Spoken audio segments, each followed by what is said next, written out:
നമ്മുടെ പാലക്കാട് ടൗണിൽ പുതുതായി പിറ്റ് ലൈൻ വരാൻ പോവുകയാണെന്ന കാര്യം നിങ്ങൾക്കറിയാമല്ലോ. ട്രെയിനുകളുടെ മെക്കാനിക്കൽ, ഇലക്ട്രിക്കൽ വർക്കുകളും ക്ലീനിങ് വർക്കുകളും ചെയ്യുന്നതിനുള്ള മെയിൻ്റെനൻസ് സംവിധാനമാണ് പിറ്റ് ലൈൻ. ഇത് വന്നു കഴിഞ്ഞാൽ സാധാരണക്കാർക്ക് എന്താണ് ഗുണമെന്നല്ലേ. ഇതുവരെ പാലക്കാട് നിന്ന് പുതിയ ട്രെയിനുകൾ സർവീസ് തുടങ്ങാൻ വലിയ ബുദ്ധിമുട്ടായിരുന്നു.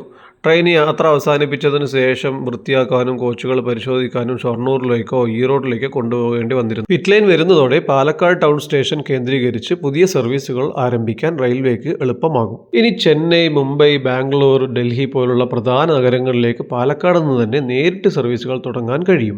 നിലവിൽ മറ്റു സ്റ്റേഷനുകളിൽ നിന്ന് പുറപ്പെടുന്ന ട്രെയിനുകളെ ആശ്രയിക്കുന്ന പാലക്കാട്ടുകാർക്ക് സീറ്റുകൾ കിട്ടാൻ വളരെ ബുദ്ധിമുട്ടാണ്. പാലക്കാട് നിന്ന് തന്നെ ട്രെയിനുകൾ പുറപ്പെടുമ്പോൾ കൂടുതൽ സീറ്റുകൾ ലഭ്യമാകും. പിറ്റ് ലൈൻ വരുന്നതോടെ പാലക്കാട് ടൗൺ സ്റ്റേഷൻ ഒരു പ്രധാന റെയിൽവേ ഹബ്ബായി മാറും. യാത്രക്കാരുടെ എണ്ണം വർദ്ധിക്കുന്നത് വഴി സ്റ്റേഷനിലെ അടിസ്ഥാന സൗകര്യങ്ങൾ, പ്ലാറ്റ്ഫോമുകൾ, വിശ്രമ മുറികൾ, പാർക്കിംഗ് എന്നിവയൊക്കെ വികസിക്കും. മറ്റൊരു കാര്യം, പാലക്കാട് ടൗൺ സ്റ്റേഷൻ പരിധിയിലുള്ള കച്ചവടക്കാർക്ക് ഇത് വലിയ ഗുണമാകും. ചുരുങ്ങിയത് ഒരു 500 തൊഴിലാളികളെങ്കിലും ഇതുമായി ബന്ധപ്പെട്ട് ഇവിടെ സ്ഥിരമായി ഉണ്ടാകും. അതുകൊണ്ട് അടുത്തുള്ള ഹോട്ടലുകൾ, ചായക്കടകൾ എന്നിവയിലൊക്കെ കച്ചവടം വർദ്ധിക്കും. ചുരുക്കത്തിൽ പാലക്കാട് ഡിവിഷന്റെ ആസ്ഥാനമായിരുന്നിട്ടും യാത്രക്കാർ നേരിട്ടിരുന്ന വലിയൊരു പോരായ്മയ്ക്കാണ് പിറ്റ് ലൈൻ വരുന്നതോടെ പരിഹാരമാകുന്നത്. ഞാൻ ഈ വീഡിയോ പരിപാടികളൊക്കെ തുടങ്ങിയിട്ട് വളരെ കുറച്ചായിട്ടുള്ളൂവെങ്കിലും എനിക്ക് അത്യാവശ്യം വ്യൂസ് എല്ലാം വരുന്നുണ്ട്. അപ്പോൾ ഏതൊക്കെ ടൈപ്പ് വീഡിയോകളാണ് നിങ്ങൾക്ക് വേണ്ടത് എന്നുള്ളതും മറ്റുള്ള എന്തെങ്കിലുമൊക്കെ അഭിപ്രായങ്ങളൊക്കെ ഉണ്ടെങ്കിൽ നിങ്ങൾ താഴെ കമൻറ്റ് ചെയ്യുക.